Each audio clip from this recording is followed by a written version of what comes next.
For more on what's happening with Doge, we want to bring in a very important member of Congress, Republican congressman from the great state of Florida and House Oversight Committee member Byron Donalds.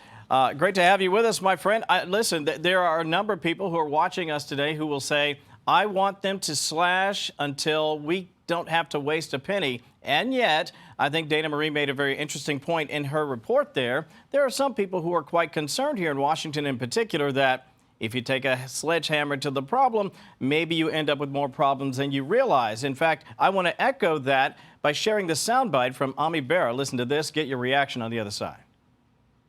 Look, President Trump got elected to do this. He's doing exactly what he ran on. I would not do it the way he's doing, but he's taking a sledgehammer to the federal government. There's going to be some remorse here because folks that voted for him, supported him, are going to lose some services.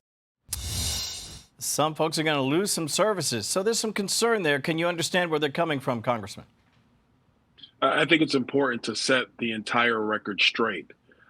We have to shrink the federal government. We don't have a choice. One of the reasons we have massive inflation in the United States from Joe Biden is because he massively increased the size of the federal government. We need to go back to pre-COVID era size and spending levels in Washington, D.C. So that's what needs to happen. And for everybody who's thinking about this service or that service, I want to be perfectly clear. Interest on the debt is now the second largest item that we spend money on. And it's skyrocketing to be the number one item we spend money on in our country. If all we're doing is paying interest on money that we borrow, that interest is going to crowd out everybody's services, everybody's pet projects. The responsible thing to do is get government spending under control right now across the spectrum. If we actually cut the federal workforce by 10%, that saves about $600 billion over the next decade. These are the type of cost-cutting measures that need to be done, because if we don't do the simple work now, there will be much more severe work that's going to have to be done in the future. Democrats won't be straight and honest with the American people about this, but this is why Donald Trump won, because he's bringing common sense reality back to Washington, D.C. You know, it's interesting you point something out there about this idea of sort of bait and switch. I don't know, I hate to put it this way, but there's a lot of gnashing of teeth here in the nation's capital and in other places by Democrats who suggest, Congressman, that, listen, we can't have access to the federal treasury. They don't want any changes to what's been going on for so many years. And yet, as you have argued articulately, I would point out, this is why we are where we are. Let me share a quick bite.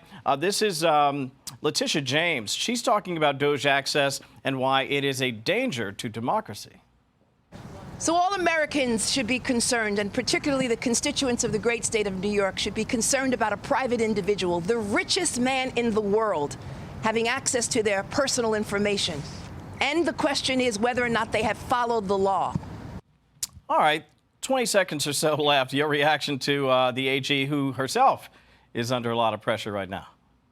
Yeah, this is the same lady that said Mar-a-Lago is worth $15 million. Yeah. Tish James doesn't know what she's talking about. She's just talking. The reality is we have to dig into all of the waste, fraud, and abuse at the federal level. Just last year, improper payments were more than $250 billion. Just last year. Tish James doesn't understand what it means to actually be able to measure wealth and to measure financial success, because she's the lady that said Mar-a-Lago was worth $15 million. I mean, give me a break. Yeah, a lot of people saw that and just continue to shake their head. Just look at Redfin. Pretty easy stuff. Congressman Byron Donalds, thank you, my friend. We appreciate your time on a Saturday. Best of luck this week. Thank you. Take it easy. Mm-hmm.